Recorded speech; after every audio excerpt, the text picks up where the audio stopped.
How narcissistic relationships shape fucked up resilience. Hey everyone, it's Cyrilla. Welcome back to this YouTube channel. Today let's dive into an interesting aspect of resilience, the messed up kind. No need for F-bombs here. We'll stick to effing to keep things YouTube friendly. Now, let's jump into it. I recently chatted with someone who survived multiple narcissistic relationships from childhood into adulthood, narcissistic grandparents, parents, and a long marriage with a malignant narcissist. This person is genuinely nice, adaptable, and resilient, despite facing challenges they shouldn't have had to deal with from a young age. This got me thinking about another individual in a similar situation I talked to a few weeks ago. A narcissistic mother, a narcissistic long-term marriage, and a narcissistic adult child. Again, an incredibly nice and empathic person, remarkably adaptable and resilient. Perhaps the most flexible person I've ever known. As I pondered these two people, I dove into my clinical files like a determined detective. While it felt like I knew the answer, I wanted to see how the data played out. In the majority of clients I've worked with who survived long-term narcissistic abuse, about 85-90 shared common traits: niceness, empathy, adaptability, and resilience.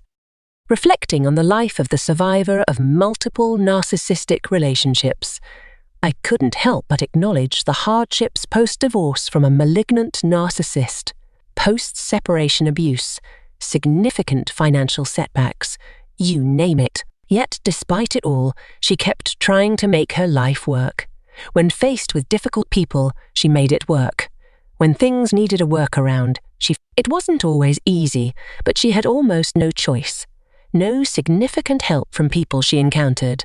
And as a kid, she didn't even know what narcissism was. Narcissism played a significant role in most of her marriage, leading her to constantly try to change and adapt herself to improve the relationship. This is a common experience for those enduring narcissistic abuse. Eventually, she learned about narcissism and managed to break free.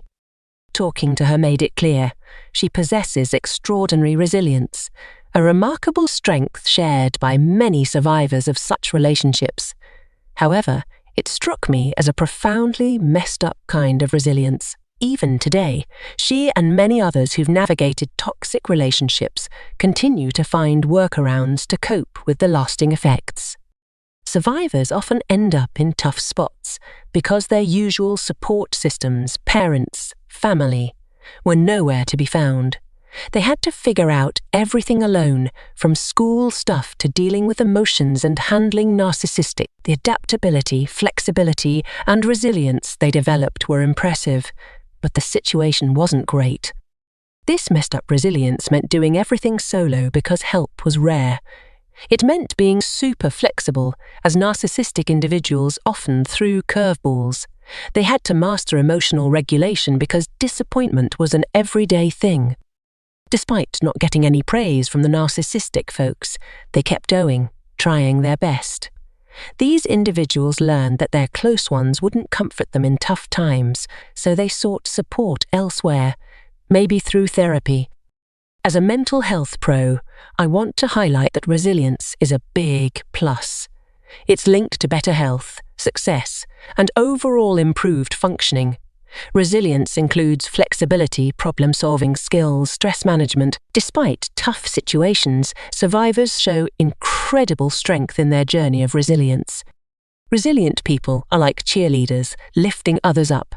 They're the ones you want around in tough times. But not everyone becomes resilient after going through hard times. Some struggle without developing this crucial trait. If you're hiring, go for the resilient candidate. Resilient folks are usually agreeable, persistent, and gritty. Not all survivors of narcissistic abuse show resilience. While many do, some may find mental health struggles overwhelming, affecting their resilience.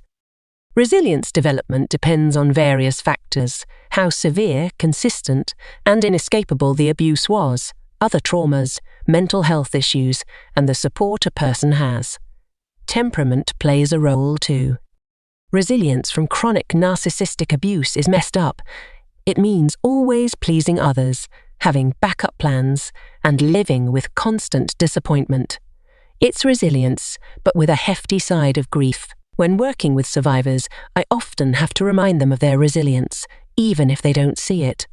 Reflecting on why they're so resilient can bring up painful feelings. Effed up resilience can feel more like endurance. It's facing toxic people and enduring hours without food. I know someone in a narcissistic environment. Despite the toxicity, she stays resilient, kind, and flexible. Survivors shouldn't have to toughen up so much, but life often makes them. Messed up resilience is this mix of bouncing back, reacting to trauma, and learning survival tricks. It's a bit weird compared to regular resilience. Kids, especially, aren't ready to handle narcissistic behavior, and most folks aren't taught how to deal with it either.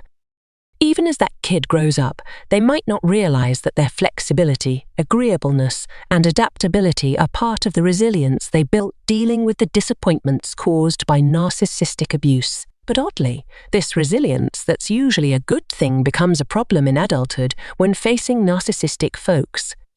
Our flexibility, driven by resilience, might make us excuse bad behavior, give too many chances, or forgive too easily.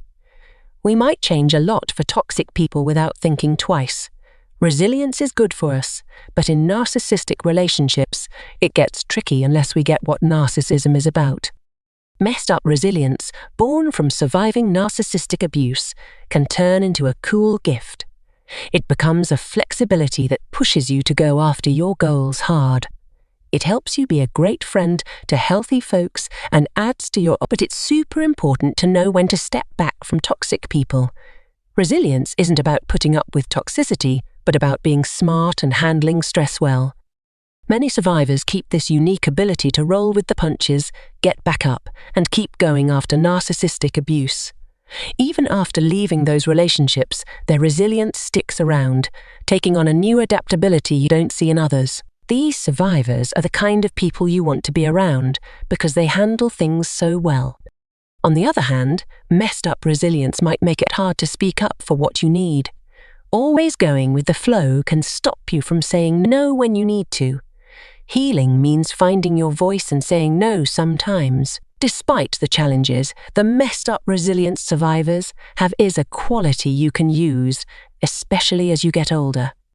In a nutshell, while recognizing the struggles of messed up resilience, it's vital to pick out the good parts it brings. Being smart and setting boundaries ensures this resilience works for you without always giving in or letting more narcissistic people into your life.